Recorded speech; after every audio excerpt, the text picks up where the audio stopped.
La historia del pueblo de Israel avanzaba hacia un nuevo amanecer. Moisés, el siervo fiel que había guiado a su pueblo durante 40 años por el desierto, ya no estaba.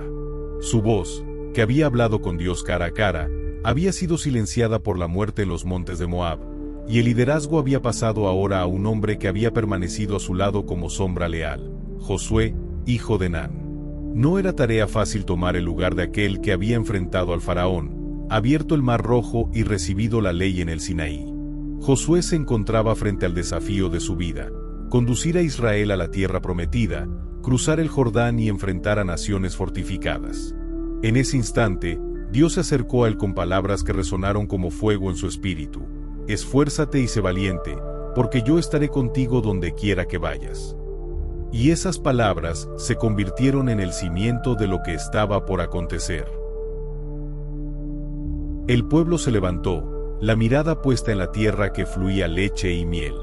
Ante ellos se extendía el río Jordán, un torrente imposible de cruzar en los días de su crecida. Miles de hombres, mujeres, niños, ganado y pertenencias estaban detenidos al borde del agua, con la incertidumbre pintada en sus rostros. Pero Dios, que había mostrado su poder en el pasado, volvió a revelar su mano poderosa. Los sacerdotes cargaron el arca del pacto, ese cofre sagrado donde reposaba la presencia divina, y cuando sus pies tocaron las aguas turbulentas, el río se detuvo como si la misma eternidad hubiera puesto un muro invisible. El Jordán se abrió, y el pueblo entero cruzó en seco, mientras el arca permanecía en medio como señal de que no era Josué ni la multitud quien caminaba, sino el mismo Dios que los guiaba.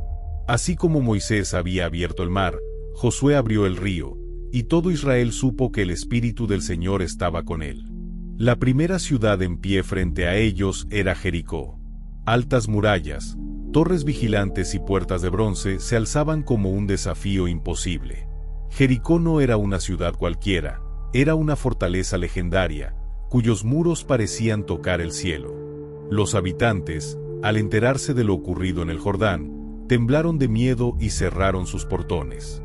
No hubo ejército que saliera a enfrentarlos, no hubo desafío abierto, solo puertas selladas y corazones endurecidos. Y fue allí, en ese escenario de tensión, donde Josué tuvo un encuentro que marcaría su destino.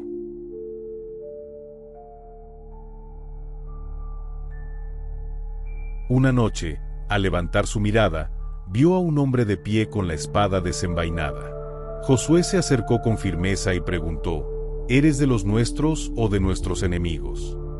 La respuesta retumbó con voz celestial: no, soy el príncipe del ejército del Señor, y he venido ahora.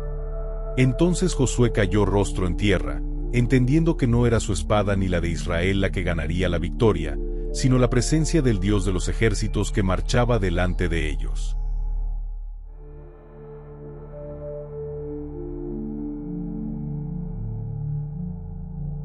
El plan que Dios entregó a Josué no era un plan humano, no era una estrategia militar lógica, sino un acto de fe. Durante 6 días, el pueblo debía rodear la ciudad una vez cada día, en completo silencio, mientras 7 sacerdotes tocaban trompetas de cuerno de carnero delante del arca. Ningún grito de guerra, ninguna lanza levantada, solo el sonido agudo y penetrante de las trompetas que desgarraban el aire como anuncio de juicio. Los habitantes de Jericó observaban desde lo alto con desconcierto y burla. ¿Cómo podían unos nómadas esperar derribar muros con simples vueltas? Pero el silencio del pueblo era un silencio cargado de poder, un silencio obediente que sostenía la promesa. Día tras día, los israelitas caminaron en torno a las murallas. Al amanecer, formaban en filas, sacerdotes al frente, el arca en el centro, el pueblo detrás, y el eco de las trompetas envolvía la ciudad. No hubo provocación, no hubo asalto, solo obediencia paciente. Cada paso resonaba como un tambor invisible en el corazón de Jericó. Cada vuelta era un martillo invisible golpeando los cimientos de la incredulidad. Y llegó el 7º día. Ese día no caminarían una sola vez, sino 7 veces alrededor de la ciudad. El sol avanzaba alto, y con cada vuelta el aire se tornaba más denso, como si la creación misma contuviera la respiración esperando lo inevitable. Al completar la 7ª vuelta, Josué levantó la voz y ordenó: griten, porque el Señor les ha entregado la ciudad. El estruendo fue inmediato. Miles de gargantas liberaron un clamor que parecía romper los cielos, y las trompetas sonaron al unísono con un poder desbordante. Entonces ocurrió lo imposible. Los muros de Jericó, aquellos que parecían inconmovibles, se estremecieron. Como si fueran de arena, se desplomaron hacia abajo, derrumbándose ante los ojos atónitos de todos. No fue un asalto humano, no fue una catapulta ni un ariete, fue la mano invisible del Dios Todopoderoso que sacudió la tierra y entregó la victoria. Israel entró y tomó la ciudad, cumpliendo lo que Dios había prometido. Pero dentro de aquel juicio hubo también misericordia. Rahab, la mujer que había protegido a los espías, fue rescatada junto a su familia. Ella, una extranjera, marcada por la deshonra de su oficio, fue levantada como ejemplo de fe y salvada de la destrucción. Su historia no terminó en Jericó, pues de su descendencia nacería un linaje que alcanzaría hasta el mismo Mesías. Así, la caída de Jericó no fue solo un acto de juicio contra la idolatría, sino también un recordatorio de que la fe abre caminos de redención donde parece imposible. El relato de Jericó se convirtió en símbolo eterno.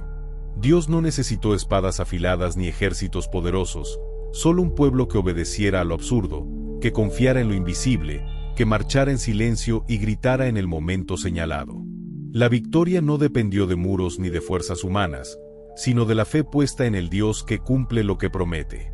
Cada paso alrededor de Jericó nos enseña que las fortalezas más altas, aquellas que parecen indestructibles en nuestra vida, también pueden caer cuando se enfrentan con obediencia y confianza en el Señor.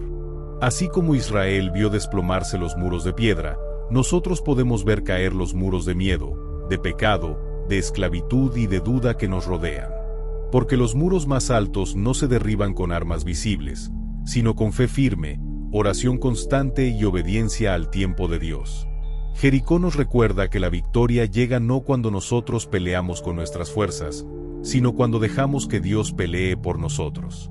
Y cuando los muros caen, no hay duda, es el poder del Altísimo manifestado en la historia humana.